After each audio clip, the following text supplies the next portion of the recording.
नाजरीन, हरीपुर से आपको अपडेट कर रहे हैं। इलेक्शन कमीशन के फैसले के ख़िलाफ़ पीटीआई कारकुन सड़कों पर निकल आए हैं। रहनुमा तहरीक इंसाफ MPA अकबर अयूब खान दीगर रहनुमाओं समेत एहतजाजी मुजाहरे में शरीक हैं।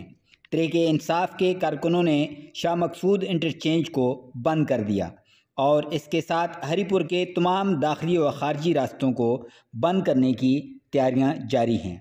इलेक्शन कमीशन ऑफ पाकिस्तान और वफाकी हुकूमत के ख़िलाफ़ सख्त नारेबाजी की जा रही है।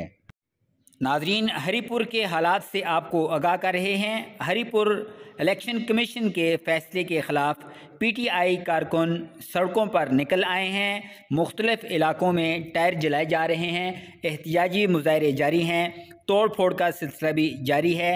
अकबर अयूब खान और दीगर रहनुमा एहतजाजी मुजाहरे में शरीक हैं, जबकि हरीपुर से शाह मकसूद इंटरचेंज को मुकम्मल बंद कर दिया गया है और हरीपुर के दाखिली और ख़ारजी रास्तों को भी बंद करने की तैयारियां शुरू हैं।